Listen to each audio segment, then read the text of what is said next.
Hey guys, today I want to talk about Fabfilters Volcano filter, which is this guy, and specifically I want to show how to use these sidechain options to do some cool feedback modulation. So to do that, I'm going to start with a new track. I have a drum beat here, which is just an Apple loop, and it sounds like this.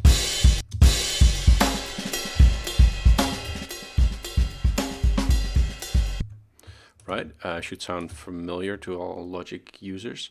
And then I have a Volcano filter, but I'm going to load this one as a MIDI controlled effect rather than a regular effect.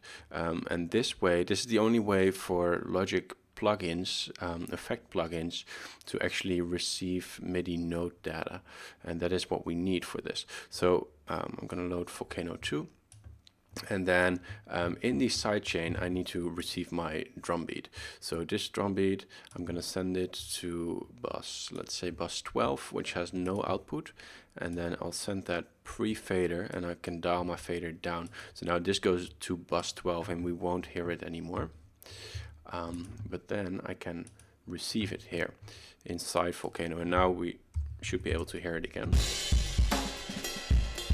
You can hear that it's a little bit distorted, which already shows some of the filter capabilities.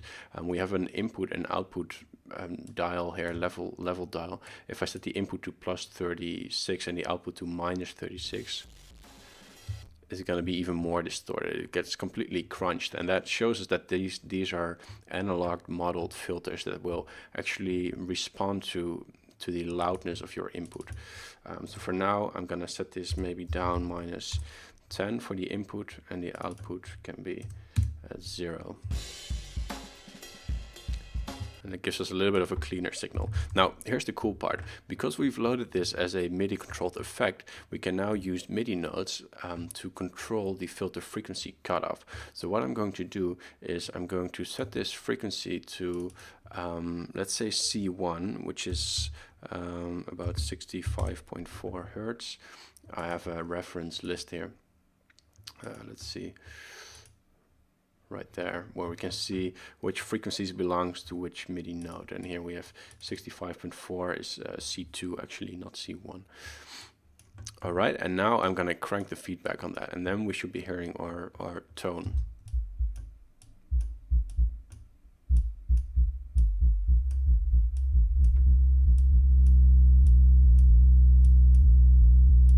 Right, so we get a bass sound for every drum hit, and that bass sound is tuned to C.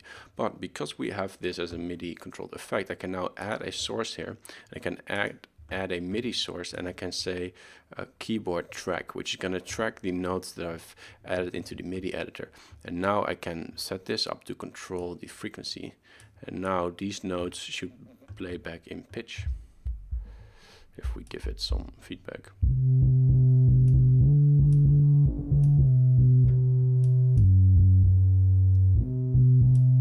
So now we're using this filter more as a synthesizer, and what I can do is I can add another filter actually right here.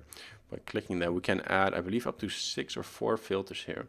And this one I can tune it to, for example, a G or a C3, which would be 130.8.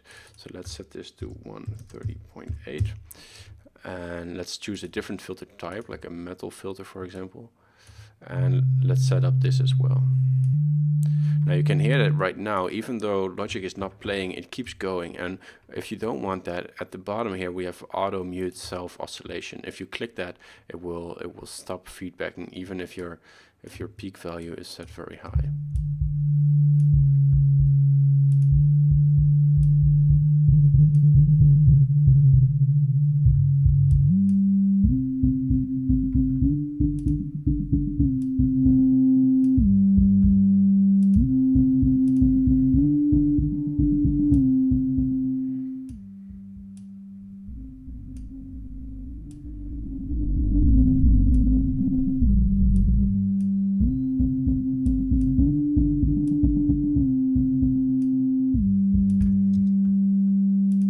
Now there's more cool stuff we can do after this. For example, right now I could choose some different filter types and see how they all sound. So I could switch between gentle, extreme, hollow. Most of these have the ability to feedback.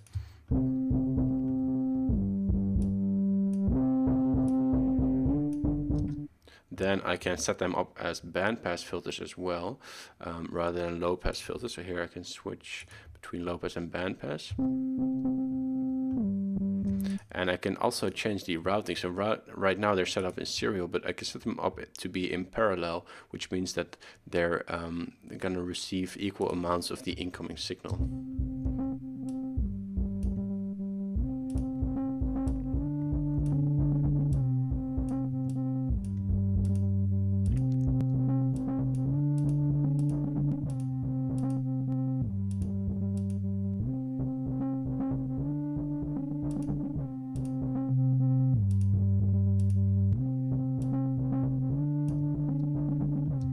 Now, if I want to add some more movement to this, I can now add a regular XLFO, which is this guy, and I can set that up to control the peak of the filter. And peak here is just resonance, right?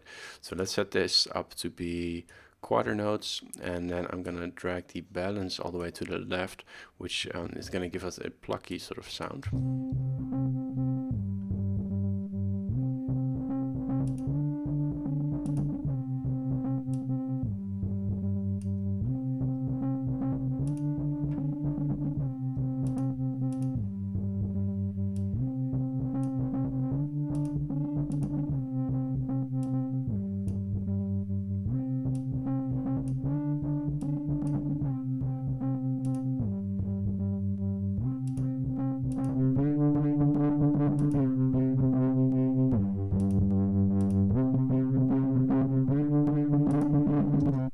And we can try some different intervals as well. So for example, this one, it is a little bit low, this extreme filter. So I could try to set it to even 1C higher, for example, 261.6. So somewhere here.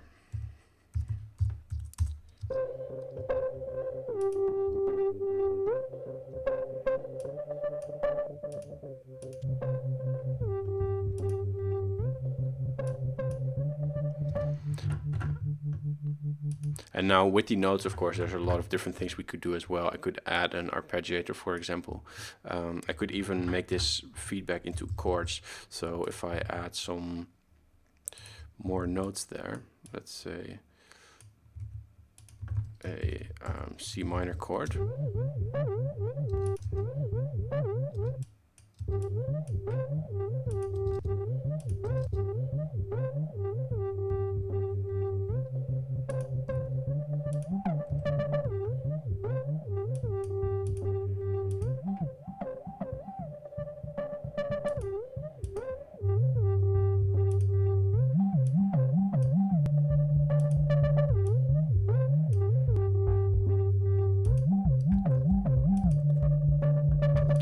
And now you could add your drum beat back in.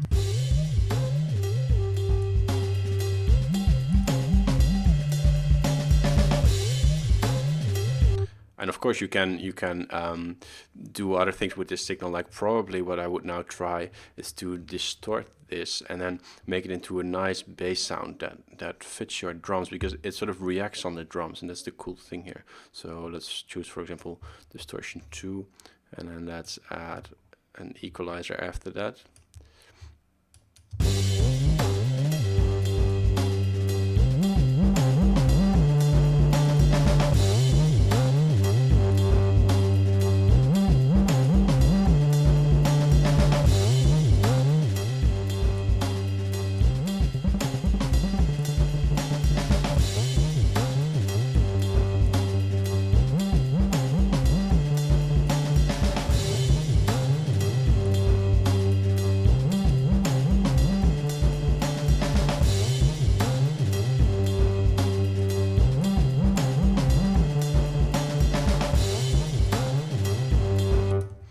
finally, let's add one more fun thing, which is this X and Y controller. And with this, we could very easily modulate the frequency or maybe the amount value. So what we can try is set up the X value to control our frequency depth from the keys, so how responsive it is to the keys. So now let's see if we can find that in our list here. So let's see, we set up the X value, so we want to find that one right here. And normally I would learn this, but for now I'll go like this. Okay, see if this works.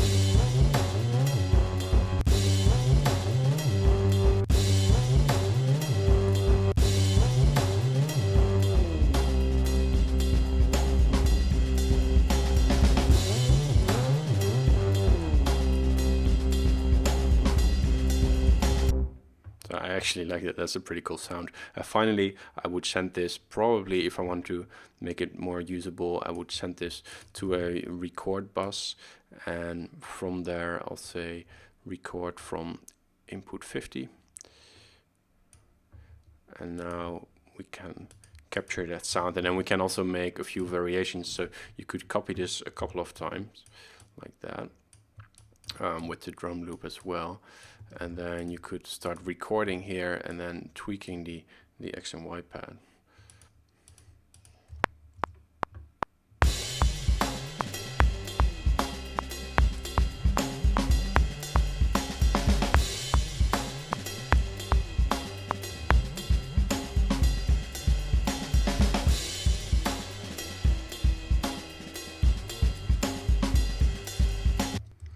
And now you have your final output sound.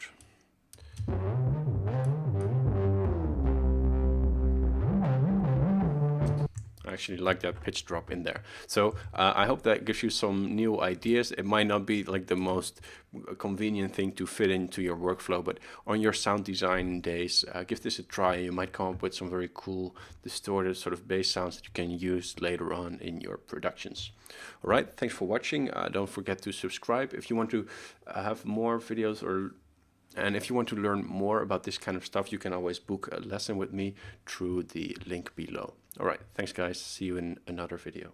If you're an aspiring music producer looking for that breakthrough moment to evolve your sound, check out our online mentorship network at Pyramind.com.